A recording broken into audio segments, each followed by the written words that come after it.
Olá, seja muito bem-vindo ao segundo encontro presencial e também online da nossa consagração à Nossa Senhora. Aliás, consagração a Jesus pelas mãos da Santíssima Virgem. Vamos ficar todo mundo de pé? Você na sua casa também, de onde você estiver. Olhe para Jesus crucificado. Vamos entregar a Ele todo este encontro. Mais um encontro, Senhor. Nós entregamos aos Seus pés, para que possamos fazer a Tua santa vontade. Nos ensine, Senhor, a Te amar como a Sua mãe Te amou. Queremos, Senhor, entrar na escola de Maria.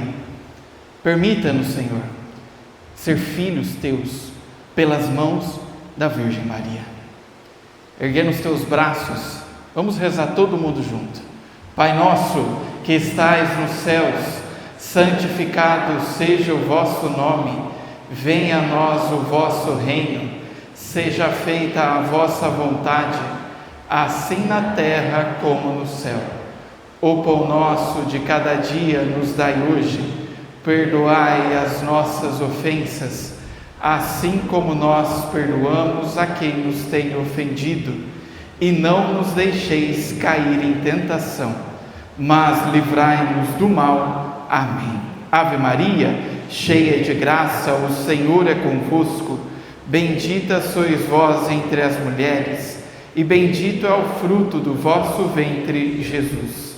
Santa Maria, Mãe de Deus, rogai por nós, pecadores, agora e na hora de nossa morte. Amém. Nossa Senhora de Fátima, rogai por nós. Estamos reunidos em nome do Pai, do Filho, do Espírito Santo. Amém. Podem todos se sentar. Só dá uma olhadinha para mim, você está bem enquadrado aqui, querido? Depois eu corto essa parte. Perfeito aqui? Show. Então vamos lá, retomando então os nossos encontros presenciais. Conseguindo acompanhar os encontros online? Reforço mais uma vez, amados. Teve gente que ficou bravo comigo, mas muito bravo, porque falou: eu não tenho 20 minutos por dia para te assistir. Eu estou falando desde o começo, não assista. Se o seu dia está corrido, é só você não assistir. A oração é o ponto principal da consagração.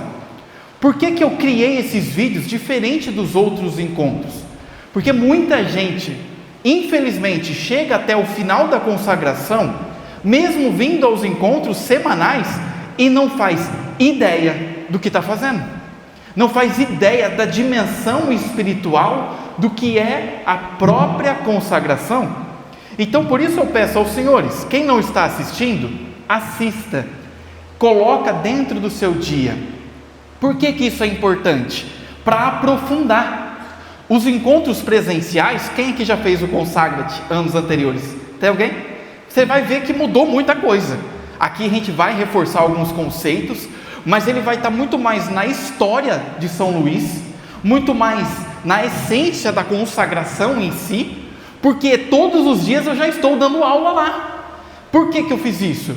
Para que você compreenda a dimensão do que você está fazendo e praticando, beleza? Quem que está acompanhando todos os vídeos aí? Olha que lindos! Quem não está conseguindo, tenta colocar, tenta incluir. Você que está acompanhando online esse vídeo e outros vídeos também, tenta incluir durante a sua rotina. Meu conselho: Tiago, eu acordo 6, acorda 5:30. Os vídeos não passarão de 20 minutos, ok? E aí você vai vendo que eu vou projetando a tela e trabalhando com você conceitos do livro. Tem ajudado vocês? Vamos continuar até o fim? Inclusive o de hoje eu fiz no hotel, então é muito sacrificante gravar isso para vocês. Eu não vou parar, até o final a gente vai ler. Claro, não dá tempo de ler o livro inteiro, senão aí vai ficar 1 hora todo dia, aí vocês vão brigar mais ainda comigo, tá? Mas vai ser 20 minutos, tá bom? Então a essência daquilo que eu, Tiago, vejo como essencial, eu vou colocando sempre que possível. E o resto, Tiago, é importante? Claro que é importante. Então leia, tudo bem? E hoje nós entramos no segundo encontro. Se você quiser anotar, esse segundo encontro, nós vamos falar sobre a devoção à Santíssima Virgem, especialmente nos últimos tempos. Se você quiser anotar, tem como nome a devoção à Santíssima Virgem, especialmente nesses últimos tempos. Anotou em casa? E nós vamos falar um pouquinho também sobre as verdades fundamentais desta devoção, se der tempo. Amém? Então é a devoção à Santíssima Virgem, especialmente nesses últimos tempos. Anotou em casa? Anotou? Show de bola. Então, já que você anotou, nós precisamos trabalhar um pouquinho e retomar rapidamente o que falamos no encontro anterior. Vocês lembram o que eu falei, o que é devoção? Lembram? Eu falei muito bem o que é devoção e admiração, lembram? E eu falei a diferença gritante que existe entre ser devoto e entre admirar alguém. Até dei exemplo de São Bento e Santa Escolástica, que é um santo que eu estou estudando neste momento, chamado São Bento, e tantos outros. Santo Afonso é o meu santo de devoção, inclusive. E a devoção, rapidamente para você lembrar, quem aqui veio só hoje? Levanta a mão. Só no encontro, segundo encontro, ótimo. O que é devoção, meus queridos? É a prontidão da vontade em servir a Deus. Para você anotar, você que faltou. Então a devoção é de fato essa prontidão em falar, eu quero servir a Deus, eu quero. E isso não depende necessariamente de estar afim ou não estar afim. É como se falasse assim, eu vou à missa porque eu amo, não porque eu estou com vontade de ir à missa. Porque muitas vezes eu não estou com vontade de ir à missa, mas eu vou porque eu amo. E você vai porque você ama. Então quanto mais a gente ama, é como se a gente dissesse assim, mais a gente vai se tornando devoto de. Compreenderam? Isso é devoção.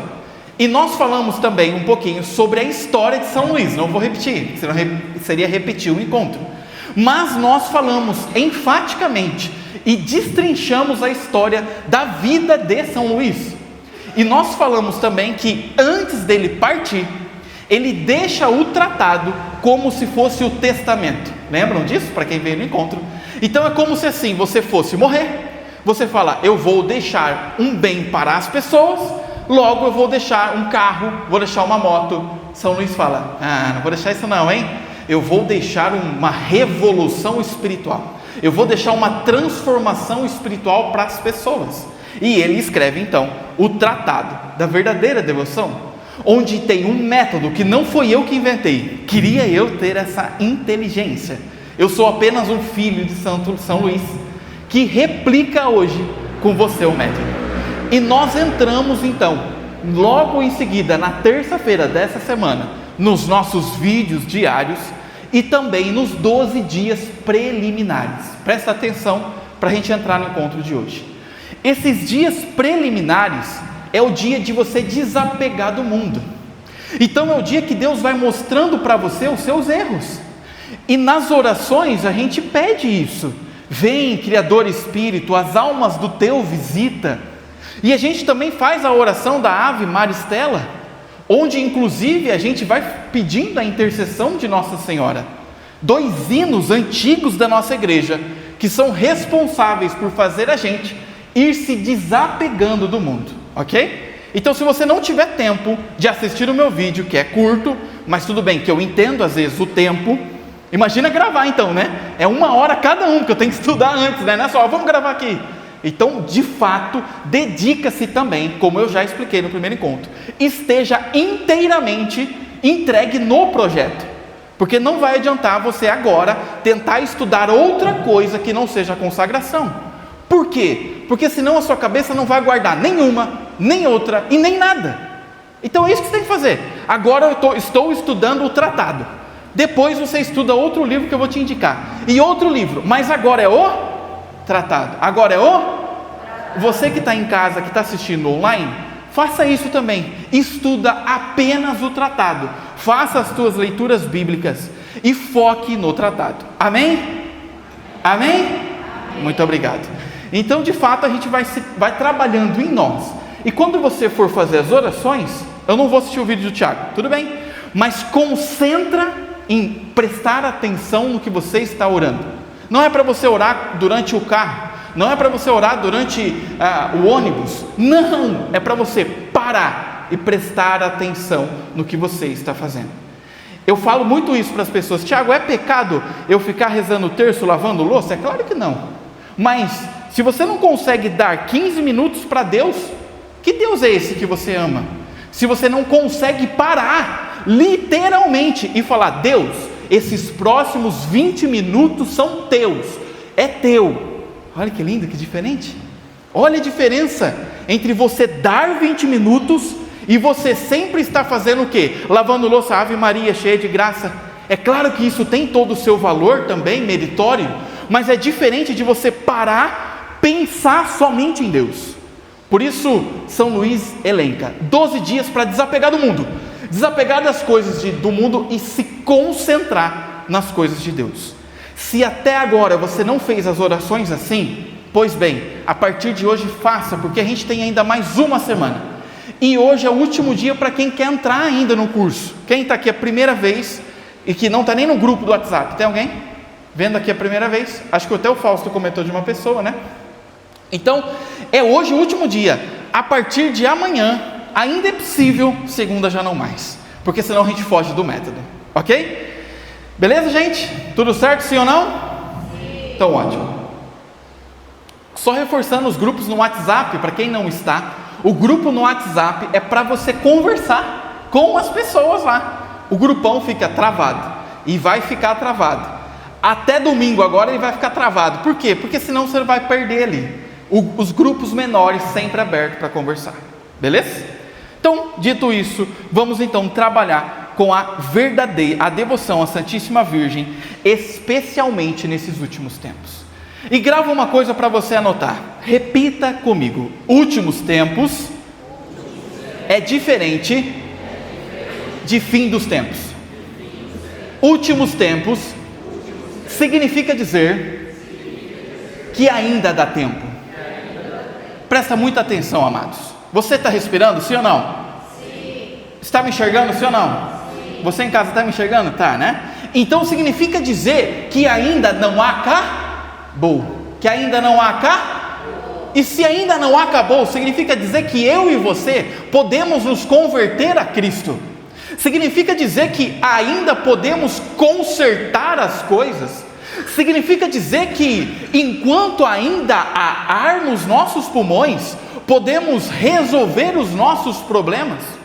Eu pregava esse final de semana em um retiro, e a jovem virou para mim e falou: eu não falo com meu irmão há 5 anos. E ela estava orgulhosa disso. Nossa, como se fosse um feito histórico. Que bênção, né? E eu comecei a dar corda. Falei: nossa, que legal, fala mais, fala mais. E ela foi falando e se vanglorizando que ela estava certa, porque o irmão que errou, que não foi ela que errou, onde já se viu. Aí eu só virei para ela e falei: e se seu irmão morresse hoje, como você ficaria no velório? Crê. Silêncio no tribunal. Sabe o que significa, meus irmãos?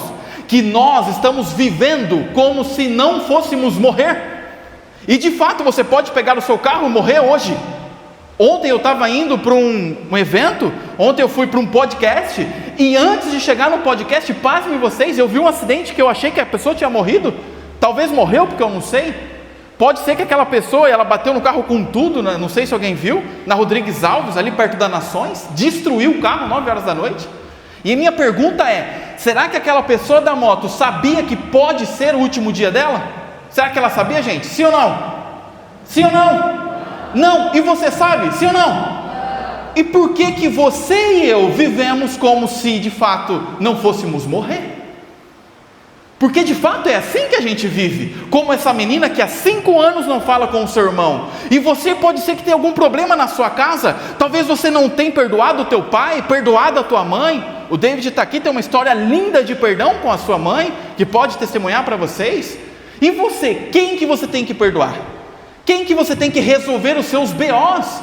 Porque deixa eu te falar, se você está respirando, significa dizer que ainda dá tempo de resolver os seus problemas. E deixa eu te falar, no céu não tem problema, no céu não tem dor, não tem luto, não tem mais nada. Isso é tudo daqui, deste tempo. E Maria, você vai aprender comigo, ela é necessária para esse tempo, para me ajudar, para te ajudar a conseguir resolver os problemas. Então escreve no seu caderno: Maria me ajuda a resolver os meus problemas. Anota isso. Então Maria vai ser a responsável por te dar forças para resolver as suas pendências. E aqui eu pergunto, qual é a sua pendência? Se você morresse hoje, que falta faria?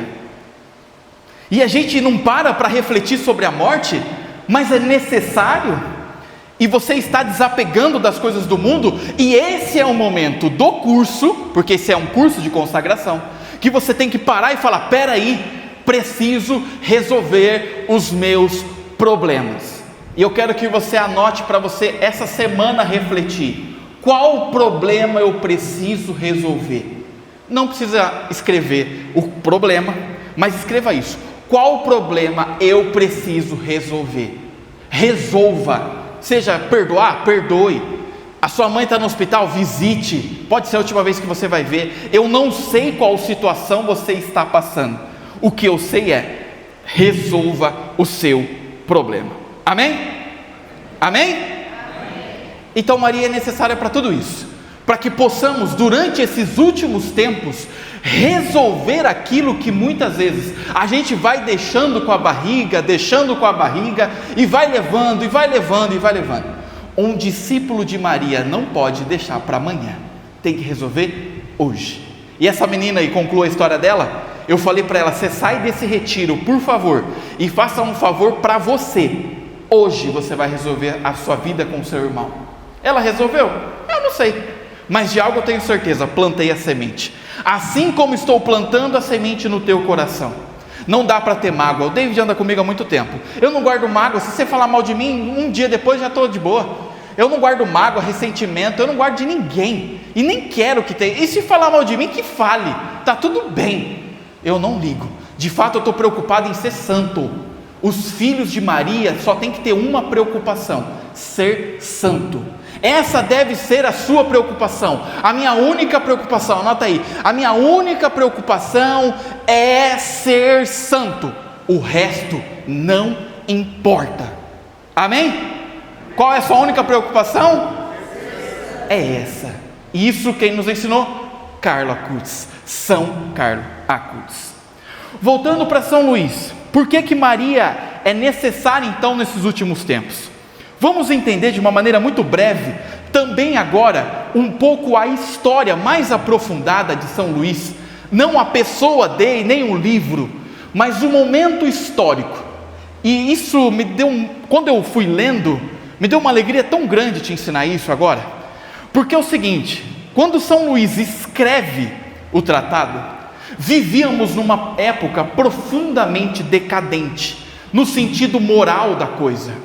Nós vivíamos numa época, em 1700, a gente vai estudar um pouco, um esfriamento espiritual muito grande, apesar da Revolução Francesa, já falamos disso um pouco depois. Mas o que eu quis fazer agora para você? Você vai entender o porquê que ela é necessária hoje, de acordo à luz da história. Vamos voltar um pouquinho? Não durma, mas anote. No século XVI, existe um negócio que acontece em 1517, que abala um pouco a estrutura da nossa igreja. Existem alguns padres, especificamente um, que decide protestar. Eu estou falando de quem agora?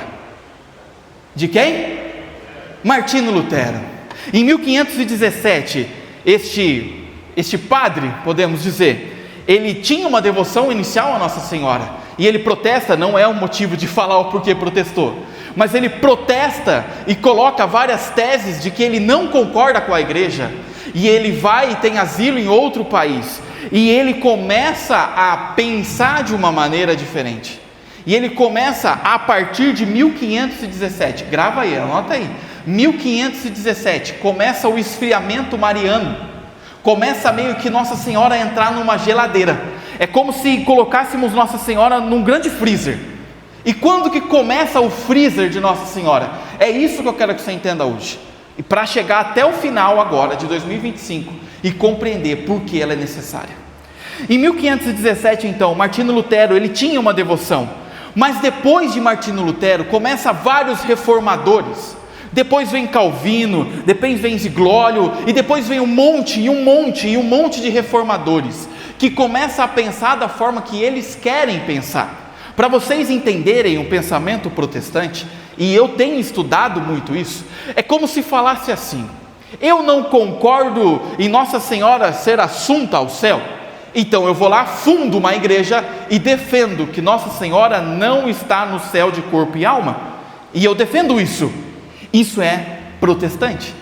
Eu protesto contra a igreja, eu protesto contra o que a igreja já ensinou, e assim começa toda uma reforma, e essa influência protestante levou uma reação em cadeia, até os dias de hoje. Em várias regiões os católicos começam a parar de falar de Nossa Senhora, porque 2 pontos aqui são cruciais da reforma protestante. Anote, para você entender e defender a tua fé.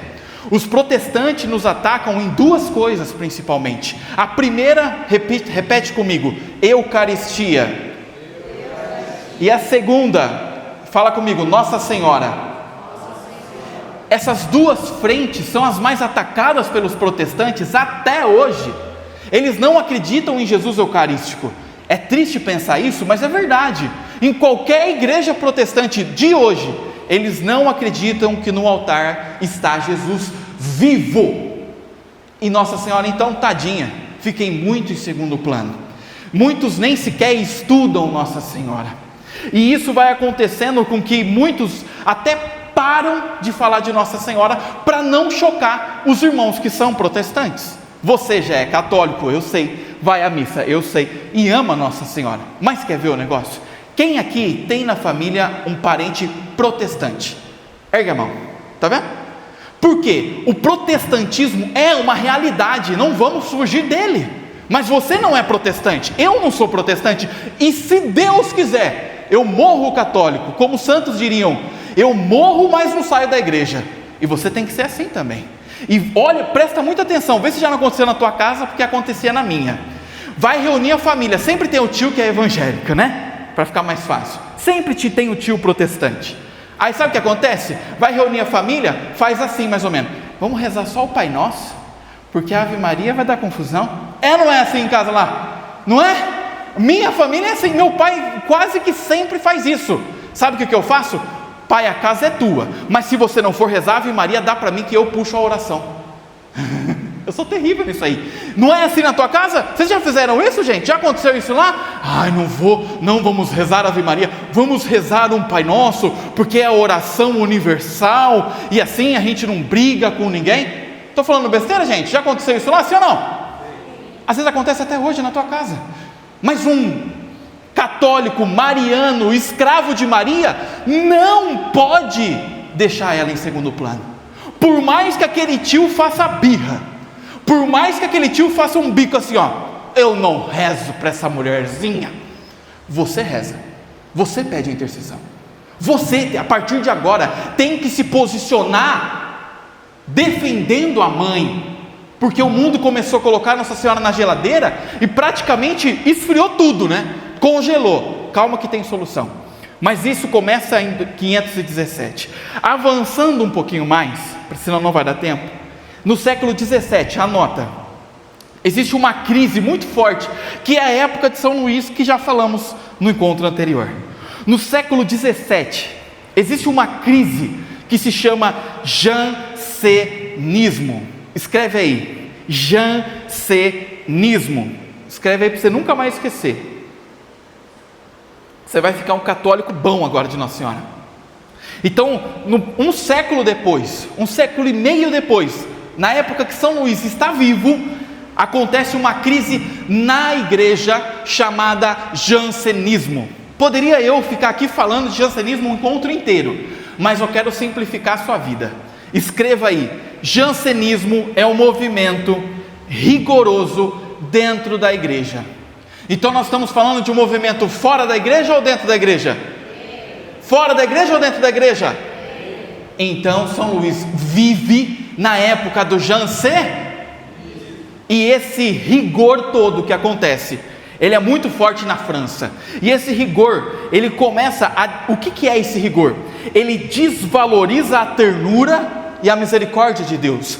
Sintetizando o jansenismo em pouquíssimas palavras para você, é como se eles olhassem para Santo Agostinho e fizessem uma leitura de Santo Agostinho muito pesada, que não foi o que ele quis dizer. Basicamente, o jansenismo fala o seguinte: para ser santos, somente alguns e os perfeitos intelectuais, assim. Criava-se inúmeras exigências e o grau para a santidade era praticamente impossível de ser atingido. E aqui começa toda uma decadência também de santidade. Eu prego muito sobre santidade. Quando a gente vê Carla Kutz hoje, santo, as pessoas se assustam. Porque como pode um jovem de calça jeans ser santo?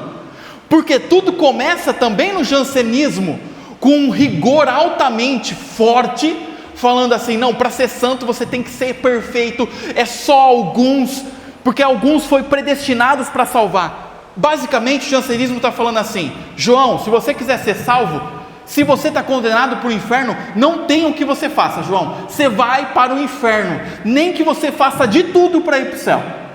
Deu para entender o que é jansenismo? Em poucas palavras? Sim ou não? Sim ou não? Só que isso é dentro ou fora da igreja? Dentro ou fora da igreja? Ótimo. E no mesmo tempo, me acompanhe, por favor. No mesmo tempo, existia uma coisa no século 17 acontecendo na história da humanidade. Quem é bom de história? Tem professor de história aqui? No século... Não tem nenhum professor de história? Gente, eu era o terror da professora de história. No século 17, e eu não era muito católico nessa época, tadinha dela. No século 17, acontece uma coisa chamada iluminismo. Quem aí lembra do iluminismo? E o iluminismo é um problema dentro ou fora da igreja? Fora da igreja. É um problema dentro ou fora da igreja? Fora. Então São Luís vive num momento que você já entendeu a história dele, num problema dentro da igreja chamado, me acompanha senão você dorme, chamado, e fora chamado, o iluminismo pregava o quê? Não precisa de Deus, a razão nos basta. E eu fico imaginando esse homem vivendo como você entendeu a história dele. Agora você entende o porquê esse homem tinha tanta força. E aparece São Luís. E aí entra uma coisa, porque eu preciso te falar. São Luís vai falar, pega aí o teu livro, o teu tratado. Agora, para a gente entender. Enquanto o mundo está um caos, enquanto o mundo está completamente destruído, enquanto o mundo está um caos, existe um santo que escreve essas palavras para mim, que eu, sinceramente, a hora que eu leio, eu fico profundamente emocionado. No número 55. E eu fico imaginando, agora que você sabe, o caos externo que a igreja enfrentava, o caos interno que ela enfrentava. Vamos ler rapidamente aqui. O número 55. Para quem tem um livro e ainda não tem muita familiaridade, o livro tem números na frente, então você pode ir lendo comigo e eu vou ler para te ajudar. No caos todo que você já entendeu, fora e dentro, São Luís escreve isso, que a gente vai nos vídeos diários aprofundar. Deus quer finalmente que a sua mãe seja agora mais conhecida, mais amada, mais honrada como nunca foi, e isso só acontecerá, sem dúvida, se os predestinados puserem em uso, com o auxílio do Espírito Santo, a prática interior e perfeita que lhes indico a seguir. Vamos chegar lá. E se observarem com fidelidade, verão então claramente, quando lhe permite a fé, esta bela estrela do mar, e chegarão a bom porto, tendo vencido as tempestades e os piratas. Gente, arrepia. Eu não sei você, mas na hora que eu leio esse livro, eu entro na história do ano de 1700. O caos externo, o caos interno, e Deus levanta quem? São Luís. Repete comigo. Deus levanta quem? São Luís. Levanta São Luís para falar o seguinte: eu tenho uma solução. Deus comunicando para São Luís: São Luís, o caos na França é instaurado. Ainda não chegou a Revolução Francesa, era um pouco depois. Aí o iluminismo aqui, o jansenismo interno, o caos externo, Deus levanta quem? São Luís. E São Luís, como uma coluna da igreja, fala: eu tenho solução. Maria é a solução que vai colocar de volta a igreja no prumo. Calma que nós vamos continuar a história agora. Olha, arrepia, cara, não dá para não ficar emocionado.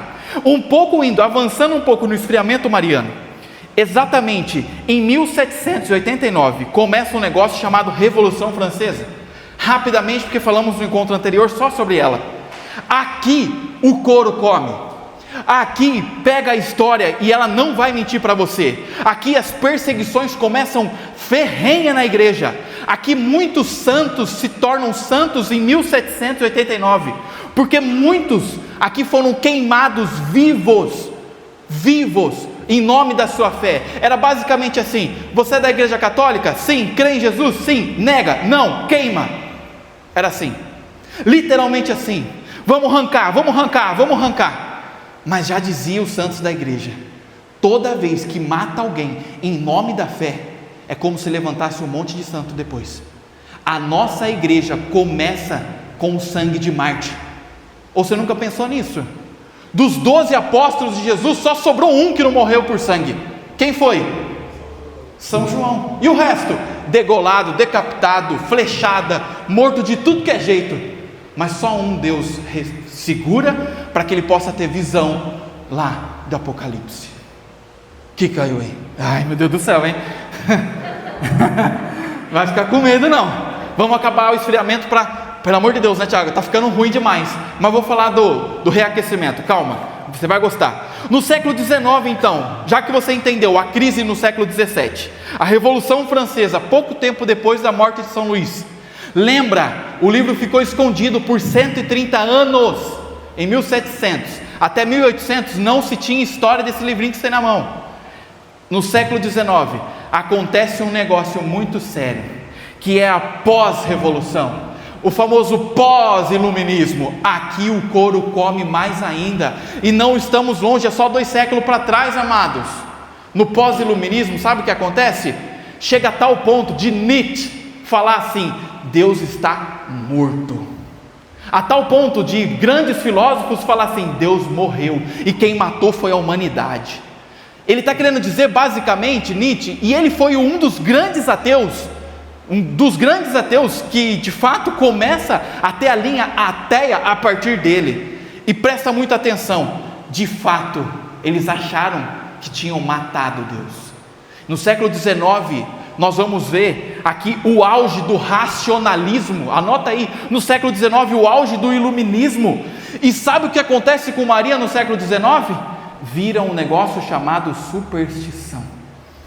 Maria não só fica na geladeira, mas ela congela, literalmente, ela fica congelada. O protestantismo já está enraizado há 300 anos na história. E aí, meu amigo, aí o negócio fica feio, a tal ponto de filósofos falar: Deus morreu. Mas não vou ficar mais falando sobre parte ruim, vamos falar da coisa boa agora. Vamos falar do reaquecimento. Diante de tudo isso, desde 1500 até hoje, mas vamos falar um pouco do que Deus foi fazendo na história de 1700 para frente. Você está comigo, sim ou não? Sim. Presta muita atenção, porque um devoto de Nossa Senhora vai entender agora do porquê ela é importante nesses últimos tempos. No século XVIII, então, começa uma retomada. Lembra, no século XVI o protestantismo entra. 2 séculos depois, Deus começa a mostrar sua mãe de novo. Quer ver? Muitas aparições marianas começam a acontecer no mundo. A partir do ano de 1830, anota, 1830 aparece uma coisa em Paris. Olha, mesma cidade, mesmo país da onde sai São Luís. São Luís sai da França, a cidade dele é outra, mas é o mesmo país. Vamos ver se os devotos de Nossa Senhora sabem. Em 1830 acontece um negócio chamado medalha milagrosa. Alguém sabe o que é isso? As medalhas milagrosas de Nossa Senhora. É por aí que Deus começa a mostrar Maria de novo. É aqui que começa a reaquecer a devoção mariana. E Maria aparece nos conventos das Filhas da Caridade e pede que se cunhe na medalha: ó Maria concebida sem pecado, rogai por nós. Vamos rezar juntos? Ó Maria, rogai por nós. Aqui começa a reacender a confiança. Em 1830 começa a reacender a confiança dos fiéis, com milhões de medalhas espalhadas, e incontáveis milagres acontecem pela intercessão de Nossa Senhora. Inclusive, acho que você está com a camiseta dela, né? Da medalha milagrosa. Ou não, se eu não estou vendo bem. Alguém está com uma camiseta dela aí? Uma medalha milagrosa? Tem aí? Tem a medalha aí para me mostrar? Está com a camiseta? Aonde ela está? Ah lá, levanta aí, querida, para a gente ver. Então, a partir dessa história, ninguém está vendo, seu cabelo está na frente. Isso, muito obrigado. A partir daí, começa então a história da reconstrução mariana. Qual que é o ano? 1830. Olha o tempo. Deus demora muitas vezes, mas Ele capricha, quer ver? Quer ver como Ele capricha e Ele acelera? Em 1846, anota, Nossa Senhora de La Salette. Tem mãe que chora pelos filhos? Ou mãe que ora pelos filhos? Mãe que chora, né? A padroeira de vocês é uma Nossa Senhora que chora, né? Olha lá, tá vendo? Tem devoto de La Salette aí? Agora você vai começar a entender. Nossa Senhora de La Salette é essencial para você entender a consagração. Nossa Senhora de La Salette aparece a 2 pastorinhos. Vou ler rapidamente para você. Aparece como Nossa Senhora de La Salette? Fala para mim. Como que ela aparece? Chorando. Chorando. Não é por acaso. Não é por acaso que Nossa Senhora aparece chorando. Por quê? Você já entendeu. Faz quase 300 anos que Nossa Senhora está na geladeira. E por que ela aparece chorando? Porque ninguém mais pede a sua intercessão. Ela está na geladeira.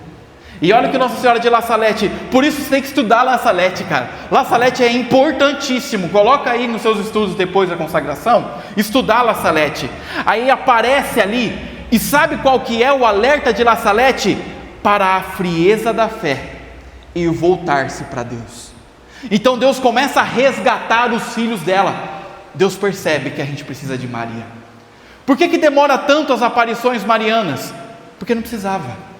Porque não precisava ela aparecer, porque a fé já existia naquele povo.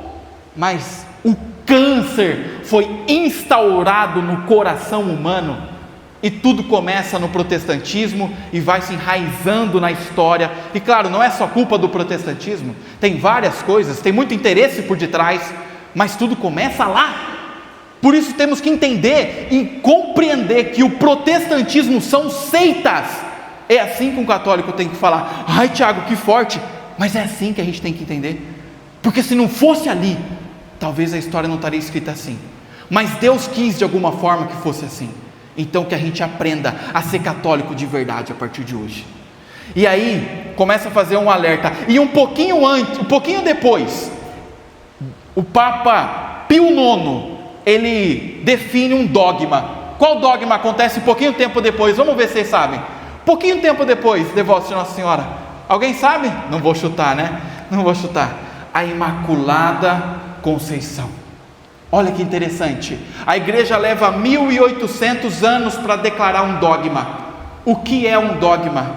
É uma verdade de fé irrefutável por nós. Um dogma significa dizer que a igreja olhou, analisou, estudou cautelosamente e definiu. Fiéis católicos creem, porque aqui não tem erro. E se a igreja dogmatiza algo, estou falando para católicos só agora, você e eu precisamos crer nisso. Não podemos ir contra um dogma, porque senão seríamos como Martinho Lutero, que falou: eu não creio nisso, não creio nisso, não creio nisso. E aí começa então, a igreja dogmatiza. E o que esse dogma diz? Está escrito assim: olha o que a igreja afirma. Afirma que Maria foi concebida sem pecado, e também afirma a pureza total de Maria desde o primeiro instante da sua existência. Vamos depois falar um pouco da existência dela, mas a igreja está afirmando para mim e para você, no ano do caos, exatamente aqui, depois da revolução, antes do pós-iluminismo, o caos instaurado na história, a igreja levanta uma mulher pura e fala assim: fiéis, creem nela. Ela não tem mancha, ela não tem mancha, ela é sem pecado. Uma salva de palmas para Nossa Senhora. Uma salva de palmas. Uma salva de palmas para ela. Ela não tem mancha. Olha como a igreja é sábia. Olha, você veio no curso de consagração e recebe uma aula da história da igreja. E aí começa então o reaquecimento desde 1830, e olha a velocidade de Deus para reaquecer os corações. 1830, Medalha Milagrosa. 1846, Nossa Senhora de La Salette. 54, Imaculada Conceição. Em 1858, ela aparece numa gruta. Em qual Nossa Senhora eu estou falando agora? Lourdes. Ela aparece em Lourdes, e a história de Lourdes, ela fala 18 vezes, vamos ver se os devotos de Lourdes estão atentos aí, o que Nossa Senhora repete 18 vezes. O que ela repete? Eu sou a... Vamos lá, cadê os devotos de Lourdes? Não tem aqui? Vou facilitar para você que está em casa, escreva nos comentários, devotos de Lourdes. Ela afirma o seguinte 18 vezes: eu sou a Imaculada Conceição. Repete comigo: eu sou a Imaculada Conceição. Pouquinho tempo depois, 4 anos depois da igreja declarar que ela não tem mancha, não tem pecado, ela aparece para uma jovenzinha inocente e fala: eu sou a Imaculada. Olha só, Nossa Senhora voltando e aparecendo. Gente, eu não sei vocês, mas eu arrepio todo.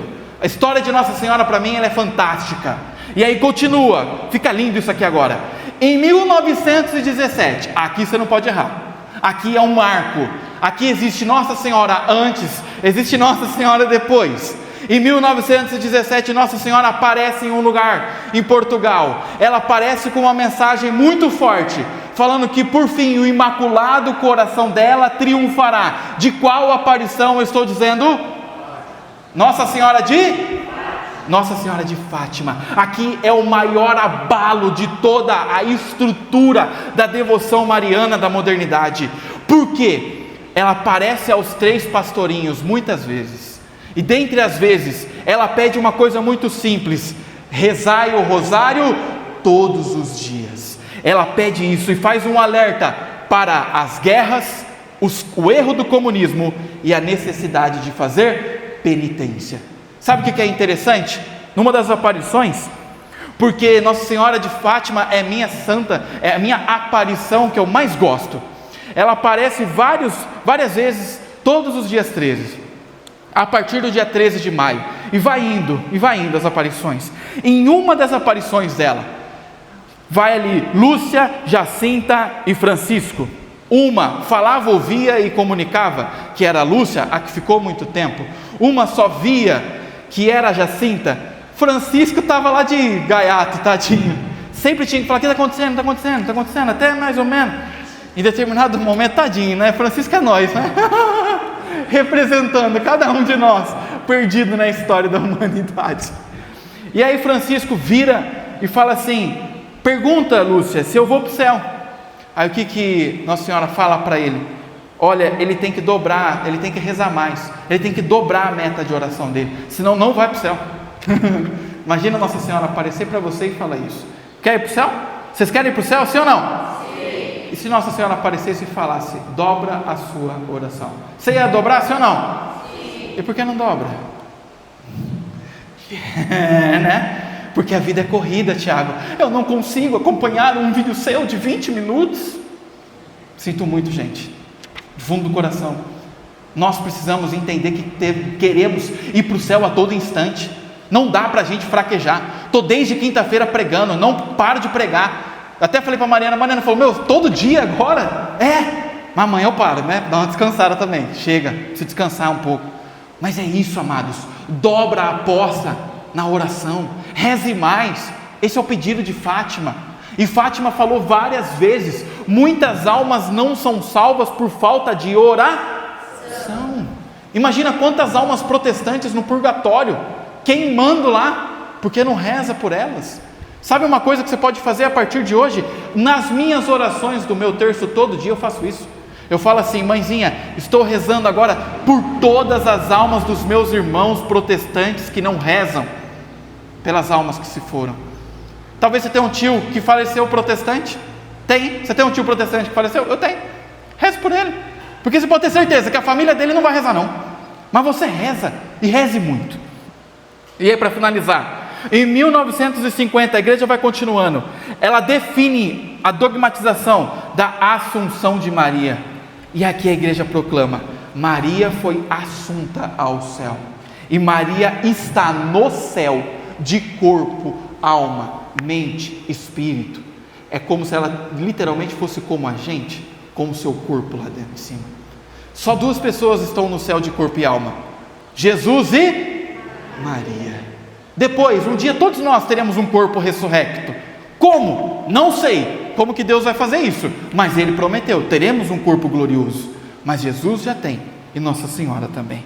E aqui a igreja mostra para nós e proclama a vitória definitiva de Maria sobre a morte. E um pouquinho mais para frente, no Lumen Gentium, no arquivo que eu trouxe aqui na semana passada, a igreja fala o seguinte: ela apresenta a todos nós: Maria é mãe da igreja e inseparável do mistério de Cristo. Anota isso, por favor. Maria é inseparável do mistério de Cristo.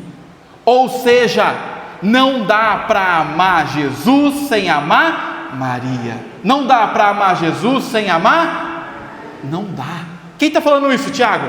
A sua igreja. A sua igreja está dizendo para nós, através de um documento dela, que Maria é mãe da igreja e é inseparável a Cristo.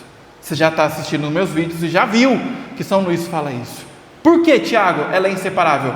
Porque Deus quis. Porque Deus quis. Esse é o querer de Deus. E aí, para finalizar, a devoção mariana é colocada agora no coração da fé católica de novo.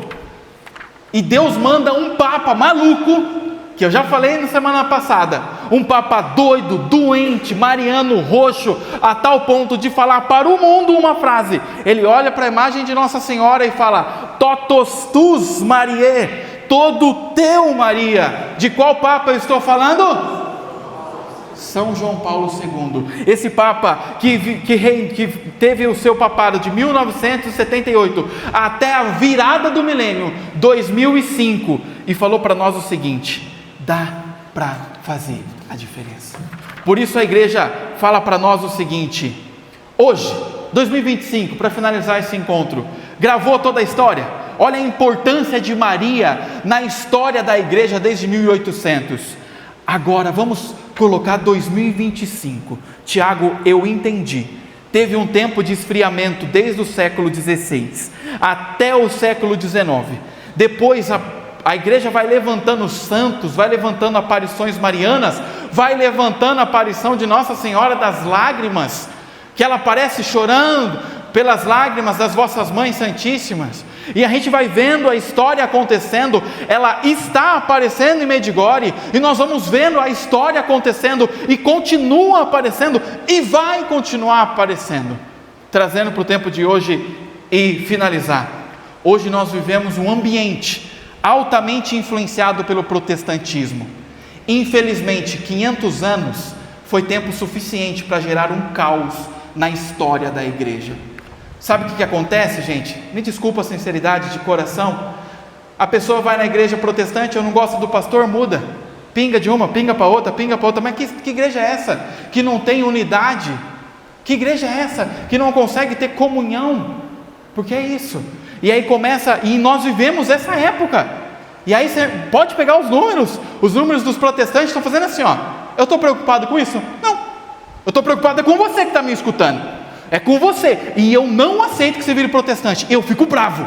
E a Mariana sabe. A Mariana sabe, né, Mariana? Eu fico bravo real, porque passou a sua alma pela minha. Então, se você virar protestante, eu vou na tua casa, pego você e dou um pau. Tá bom? Tô brincando. Mas não dá para virar protestante depois de ouvir tudo isso, hein? Amém? Depois de você ouvir uma aula dessa, de ver todos os sinais de Deus, e você falar, Maria é uma mulher qualquer, cara, não dá. Não dá. Por isso ela é necessária nesses tempos. Mas vamos ser realistas. Vivemos numa época secular. Vivemos numa época do relativismo. Teve uma vez que uma jovem me procurou. Ela estava em pecado mortal de fornicação. Em resumo, sexo antes do casamento. Eu virei e falei para ela: moça, não pode. Expliquei por que não pode. Tem uma aula de catequese para ela. Sabe o que ela fez? Ela foi confessar com o padre. Sabe o que o padre fez? Não, minha filha, você é jovem. Você tem que curtir a vida. É isso que eu escuto às vezes. Essa época de relativismo que nós vivemos hoje, na nossa igreja, em tudo que é lado. As pessoas falam: Tiago, você é um católico muito extremista. Eu não sou extremista, amados. Eu só sou católico. Eu só faço o que a igreja ensina. Teve uma outra moça que veio falar comigo: eu namoro uma outra moça. Resumo da história: ela separou dessa moça, viveu a castidade e hoje está namorando um homem e vai casar com ele. Porque no fundo, sabe o que ela tinha? Ela não era homossexual, não. Ela tinha traumas na alma. Homossexualismo existe? Mas não é essa febre igual está aí, não. Sabe por que está a febre de homossexuais no tempo de hoje? E eu sei que vai ficar gravado e as pessoas talvez vão me criticar, mas é porque 4 são: eu sou hétero, quer saber do negócio? Eu vou virar também. E vira o que? Moda. Tem aqui 4 a favor do aborto, você acha que eu vou ficar fora? Não, eu vou também. Sabe por que a gente tem medo de fazer igual aquele carinha que foi morto agora? Um tiro na cabeça, aqui na... Sabe por que a gente tem medo de se posicionar? Porque a gente tem medo do mundo que a gente vive. Porque a gente tem medo do relativismo, do comunismo que se instaurou no mundo e muitas vezes até dentro da nossa Santa Igreja. Infelizmente. Então nós temos que fazer o quê? Eu vou abraçar, eu vou ficar quieto agora. Não, amados. Aceita que dói menos. Nós vivemos, você anotou? 3 coisas: influência protestante, um secularismo dentro da igreja e fora dela, e um relativismo muito forte. As pessoas estão relativizando a fé, relativizando tudo, e eu não relativizo, eu não vou passar um pano, e vocês também não podem. Tiago, mas é muito difícil falar a verdade. Jesus também. E quando Jesus falou a verdade, sabe o que aconteceu com ele? Ele foi morto. E eu quero ser morto, mas eu não perco a verdade que está na palavra que eu professo para você. E aí, para finalizar, apesar de tudo isso, de todo esse ambiente de secularismo dentro, fora da igreja muitas vezes, nós vemos um foco e um ardor poderoso de reconstrução. Seja pela história que eu te falei aqui, desde 1800, seja nas inúmeras peregrinações que nós vemos nos tempos de hoje. Nós vemos no tempo de hoje pessoas que fazem romarias para Nossa Senhora Aparecida. Nós vemos pessoas que fazem romarias para Nossa Senhora de Fátima. Eu não sei se você já viu, mas é de arrepiar. No dia 13 de maio, mais de 100 mil pessoas vai até lá com velas na mão. É a coisa mais linda de se ver. Nossa Senhora no meio daquele povo, é de arrepiar. Então existe um povo se levantando. Quando você vê Nossa Senhora de Lourdes, Medjugorje é uma aparição que a igreja ainda não aprovou. O que significa isso? Significa que a igreja tem cautela. Ela falou: eu ainda não tenho minhas dúvidas, calma, respira. Mas ela já fala para mim e para você que ir até lá, pode ir, porque é fonte de peregrinação, é unção. E aí nós vamos vendo as consagrações marianas em massa, como de São Luís, como de São José acontecendo, a igreja lotada. Nós estamos em mais de 200 pessoas, pessoal. É pouco? Vocês acham pouco, sim ou não? Eu não acho pouco não, tá? Eu acho muita gente. Vir aqui 3 da tarde, num calor desse, ficar me escutando por 1 hora, e depois assistir online todos os dias, não é pouco. É porque você sabe que no fundo é isso que vai te dar o que você precisa. Paz no teu coração, o caminho de espiritualidade que você precisa. Apesar de todo esse ambiente, eu acredito que dá para mudar o mundo, desde que eu e você nos posicionemos como cavaleiros de Maria. Amém? Amém.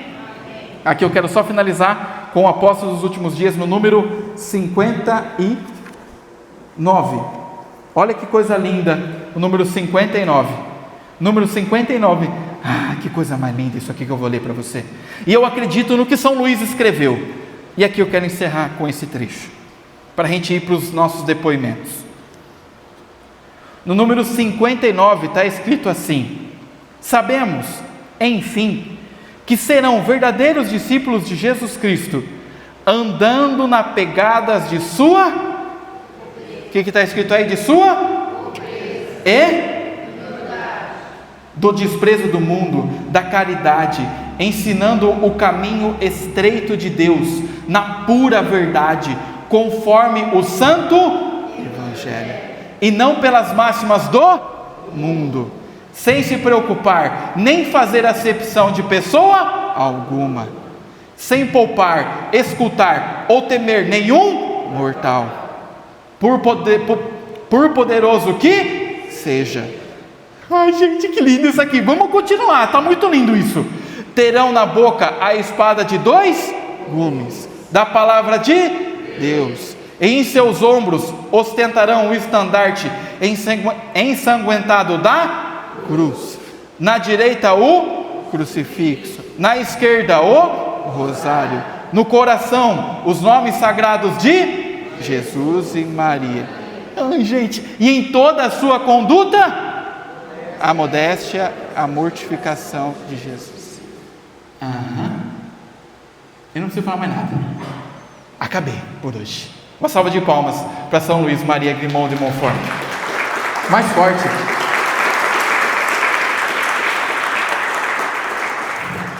Como lição de casa, porque eu sei que é rápido, eu sei que às vezes não dá tempo de aprofundar, mas faz um favor para mim, pega o número 59, decora, porque aqui está tudo o que eu te falei, toda a história de Nossa Senhora, toda a história do esfriamento, o porquê que ela é necessária, do reaquecimento mariano, da frieza em que nós vivemos dentro da igreja e fora da igreja muitas vezes. Mas no fundo, meu amado, eu creio num poderoso reavivamento. Eu creio do fundo do meu coração. Eu rezo muito pelas almas que acordam 4 da madruga. O David não acorda, mas a Sharon acorda. Quem mais acorda 4 da madruga aí que eu falei? O Instituto Restes. Olha isso, gente, que coisa linda. Eu quero muito estar com você, não consigo ainda, mas chegarei lá, se Deus quiser. Mas é mais de 1 milhão de almas sedentas. Se isso não é sinal de Deus, o que é? Se isso não é sinal do que você acabou de ler, o que é sinal de Deus? Está um caos, gente, está um caos. Mas o que eu faço com o caos? Aceito o caos e eu sigo a minha vida. Eu vou viver na minha vida do meu jeito. Igual está aqui, ó. Os verdadeiros discípulos andam na pegada da pobreza e da humildade. Eu desprezo o mundo. Às vezes o pessoal fala: Tiago, suas palavras são duras. Porque não são minhas, é de Cristo. As palavras de cada missionário, o missionário ele não tem que te agradar, o missionário tem que te chacoalhar. Eu sou um evangelista, amados. O que faz o evangelista? Apresenta quem? Cristo. E Cristo é o quê? Pobre. Cristo é, de fato, desapegado e verdadeiro. Amém? Vamos ficar de pé para a nossa oração final, depois os nossos testemunhos dos nossos grupos. Voltando os nossos olhos para a imagem de São José agora. Eu quero pedir a poderosa intercessão de São José, para que nós possamos continuar sendo verdadeiros, como São José foi também, que possamos ser leais a Nossa Senhora, como São José foi também, que possamos de fato entregar a nossa vida a Maria, assim como São José também fez. Certamente, se o tratado existisse na época de São José seria o primeiro consagrado a Nossa Senhora, e de fato ele foi. São José abriu mão de suas vontades, dos seus desejos, para fazer somente a vontade de Deus, que foi cuidar de Jesus e Maria, que pedindo a poderosa intercessão de São José, através dessa oração, vamos colocar diante dele toda a história da humanidade, que apesar da história ter vários erros, apesar da história ter muitos erros, nós vemos, São José, um grande e poderoso avivamento do mundo, através do imaculado coração de sua esposa Maria. Ensina-nos, São José, a sermos santos, castos e irrepreensíveis aos olhos de Deus. Se você sabe, reze comigo a oração a São José, bem forte. Salve, guardião do Redentor e esposo da Virgem Maria, a vós Deus confiou o seu Filho, em vós Maria depositou a sua confiança, convosco Cristo tornou-se homem. Ó bem-aventurado José, mostrai-nos, Pai, também para nós, e guiai-nos no caminho da vida, alcançai-nos graça, misericórdia e coragem, e defendei-nos de todo o mal. Amém. São José, rogai por nós. Estivemos e permaneceremos reunidos em nome de um Deus que é Pai, Filho e Espírito Santo. Amém. Você que está em casa, vocês que estão aqui, não esqueçam, 2 coisinhas rápidas. Primeiro de tudo, você vai fazer o exercício, que é gravar o número 59 do seu livro. E além do número 59 do seu livro, eu pergunto, o que você tem que resolver hoje, que não pode adiar? Amém?